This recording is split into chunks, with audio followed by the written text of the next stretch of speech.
สบายดีทุกคนสบายดีนี่คือมุมหนึ่งของผาขะเหยาะเด้อมื้อนี้เนาะใครสบายดีเก็บภาพบรรยากาศบ้านผาขะเหยาะแต่เลยมาแล้วแหละแต่ปลายบ้านเนาะมุมทางทิศตะวันออกเสียงได้ยินแต่เสียงรถเขาเจ้าขุดเอาขี้ดินเนาะขุดเอาแหละ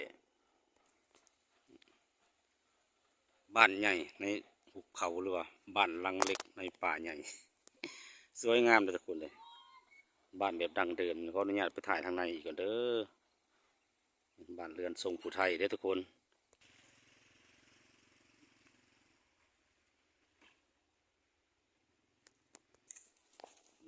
ใส่ได้สู่ขึ้นมาได้ดูดขึ้นมาบ่เนี่ยหรือมันไหลมาเองเอาไหลมาจะพุ่นบ่เอาเลยมันคือขึ้นมาคือสั้นหรือคือสูงอยู่เอาเลยคือทางนั้นมันสูงทางนี้ต่ำบ่เบิ่งข่อยขออนุญาตมันสูงกี่ดินออกก่อนเอาเลยใส่ขักหลีโอ้เลิกเติบบ่นี่จะปอกเนี่ยโอ้อายตะตรวจคนเด้อสวยหนาปะท่านนั้นก็จะเป็นป่ากกอย่างนี้บอนเนาะบ้านยังเขาจะเอิ้นอันนี้บ้านปุ้งโอ้เขาเรียกว่าบ้านผาขะเหยาะผาขะเหยาะเลยมาแล้วเนาะเพิ่นยังใส่น้ำสางท่อทุกคนเด้ออันนี้คือเพิ่นเอาปอกปูนมาขุดเป็นบ่อแล้วก็เอาปอกมาเรียงขึ้นจักปอกวันนี้คือเห็นแต่ข้าวตะกี้ที่บ้านข่อยกันแนวนี้ตะกี้สมือละทมเบิดเลยบ้านเป็นก็คักเลยทุกคนเลยเทียแต่ขี้ฝุ่นนั่นแหละขี้ฝุ่นกิโลขออนุญาตเด้อถ้าพ่อถ้าแม่อยู่เฮือนบ่เนาะจะมีบันไดสองข้างเนาะเฮือนทรงลาวเดิมแล้วเฮือนทรงผู้ไทยเลยพี่น้องเอ้ยบันไดขึ้นทางด้านตะวันออกก็จะมีบันไดทั้งสองฝั่งเนาะที่เห็นแต่ข้าวตะกี้เขตเฮาก็มีคือการบ้านเฮือนแบบนี้สมือเนี่ยหายไปตามอายุตามสมัยหมดแหละแต่แถวเมืองเวลาเขายังพอมีแต่เห็นเนาะเฮือนทรงแบบเดิมๆเนี่ยก็งามได้ทุกคนเลยอยากได้แบบนี้อยู่ได้แบบมือปุ๊กแคมห่วยแคมแม่น้ำใหญ่โอเคเดี๋ยวเขาก็สิขออนุญาตไปต่ออีกเนาะประมาณนี้โอเคทุกคนเขาก็สิไปต่อเนาะเดี๋ยวสิไปแวะ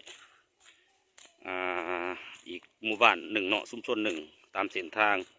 28Aเนาะเส้นทางออกไปบ้านนาบ่อหรือว่าไปเมืองเซโปนเนาะอันนี้คือจุดหนึ่งของ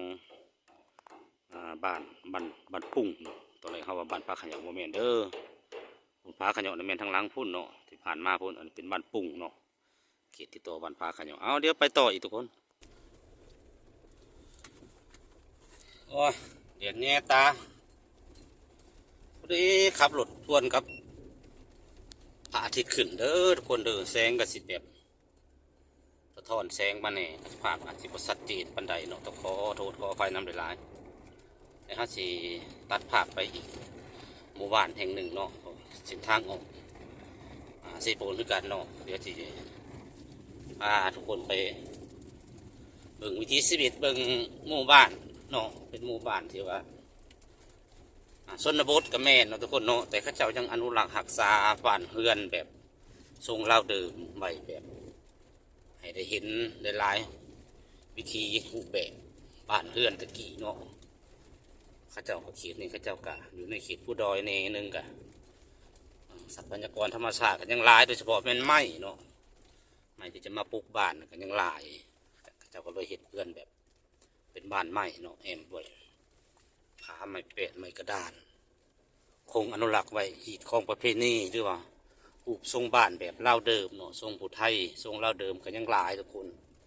มีโอกาสเวลาบ่ลนกสีเก็บภาพบรรยากาศแบบนี้มาฝากท่านผู้ชมที่เคยเข้ามาหับชม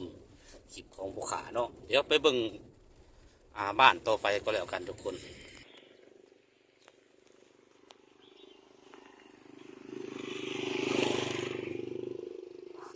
ถ้ามันสาดกับกลมกลืนกับแสงแดดเนี่ยมันเศร้าอยู่ทุกคนแต่ว่ามาสังเกตเบิ่งในใบไม้นะมิแต่ ขี้ฝุ่นเกาะเนาะกะตัวไม่ได้ทุกคนมันปรุงคือกันนี่กันส่งเพื่อนเพื่อนกัน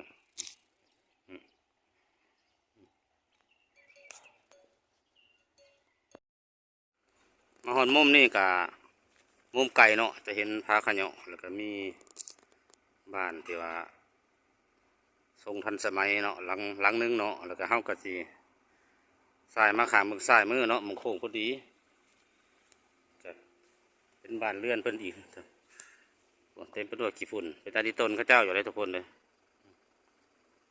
บ้านเรือนข้าเจ้ากันนะ